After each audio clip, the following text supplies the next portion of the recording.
be killed or injured. So Cubby did call up Rick. And he said, look, Rick, if you have changed your mind about doing this stunt, you come down. There's no film in the world worth your life. And he said, Cubby, I'm only waiting for the wind. And sure enough, the mountain's clear. The storm is ending. There's clouds swirling all about, but there's no winds, amazingly. I was up there in a white suit with a red flag. I said to Rick, don't go until this red flag is buried in the snow, whatever you hear on the radio, or whatever you think you hear. Because there's so many terrible stories, aren't there, of things going wrong. The last thing I said to him was, go, Rick. Don't forget you're James Bond. And I shoved the flag in the snow and buried myself in the snow. Now, there was one problem. The master shot, the camera and the helicopter, they missed me. There were 4 or 5 cameras on it. And, you know, the first one, he skied over the top of the camera and the guy lost him.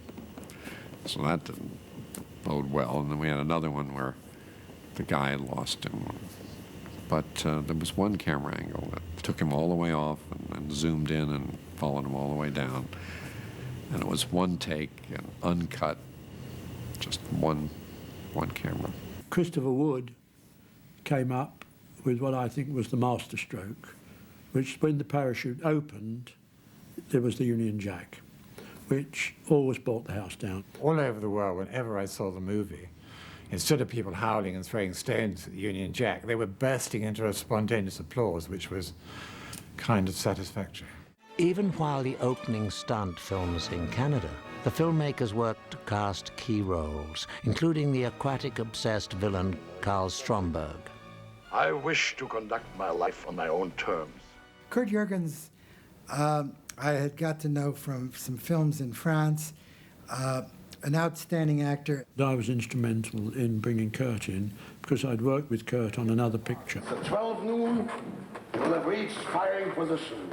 He was a remarkable man. He spoke about 5 languages, but not only he spoke them, he could act in every one of them. He was wonderful to work with. I mean, he was a magnificent character, a nice man.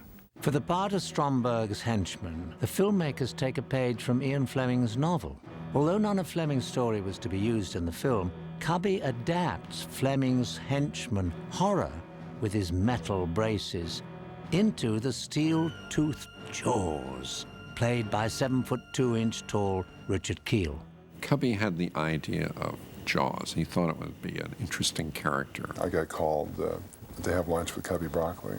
And he said that we're not sure exactly whether he's going to have teeth like a shark or they'll be like tools, but they'll be made out of like chromium steel, and he's going to kill people with his teeth.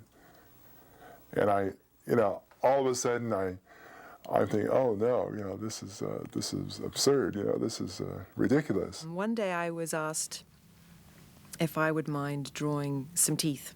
And I knew that they couldn't be pointy because I knew that, obviously he would hurt himself. So I started it from the sort of cogs grinding kind of idea that I had. They flew me over to England, and I was taken to a dental technician's office out towards the studio. And the next thing I knew, Richard was practicing wearing these very shiny teeth. And I know that they were uncomfortable. He didn't like them much. Ever had a dental impression made? You know how that feels to have stuff up in the roof of your mouth? If you can imagine, you've got a whole mouthful of silver put in. And it was agony. He could only keep them in for about 35 seconds, and then would start gagging. And it made me very, very serious while I was trying to be humorous. And it was kind of an interesting combination. Other more alluring parts are soon cast. Finding new girls for Bond is a very, very difficult thing because they've got to be able to act a bit, they've got to be obviously beautiful and so on and so forth, and they get a bit thin on the ground. Although I was desperate to be in the film, I remember saying, I don't want to be killed off, but I do want to be in your movie. Hello? Hello. I have a message for you. I think you just delivered it. I'm Naomi. Mr. Stromberg sent me to collect you. I did a big poster campaign in the 70s and early 80s And the character that was portrayed in the posters was quite a strong character. I wore a wetsuit and I carried a knife. So she was quite strong. And supposedly Cubby saw this image of this strong woman. And he said, oh, you know, I'd like to see her, send her to my office. So that's what he did. Only one major role is left to be cast, that of Major Anya Amasova.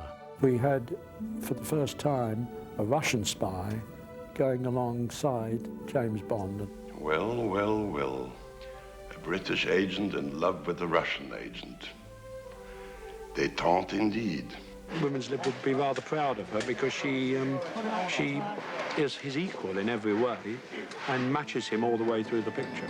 We have explored getting various well-known ladies. We tested dozens of girls and we couldn't find anybody. Danny Risner came to us, who was an executive at United Artists in the development department.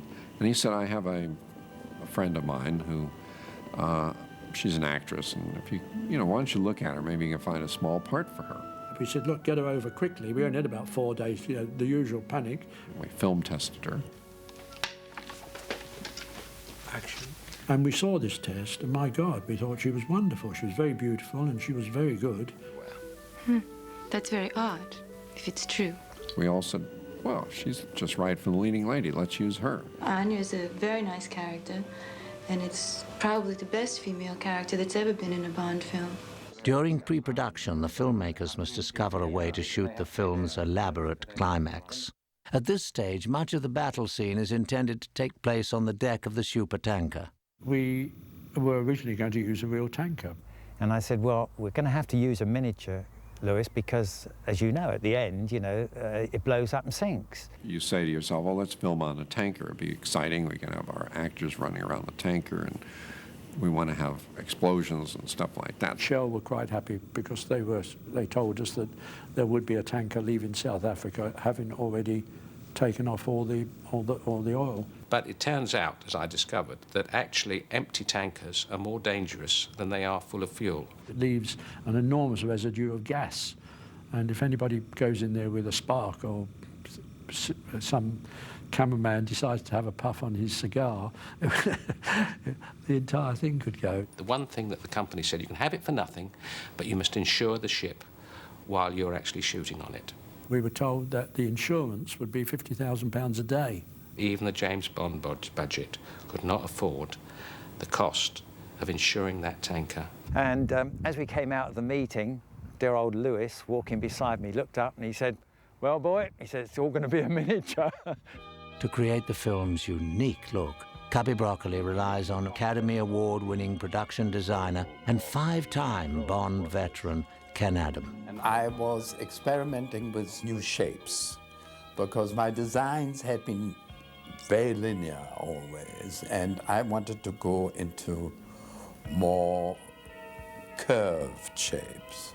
So the design of Atlantis was all dome and curved surfaces. So it gave me an opportunity to do Cold Stromberg's apartment with curve upon curve and so on, which I found very exciting. Filming begins on Tuesday, August 31st, 1976, in Ken Adams' set of General Gogol's office.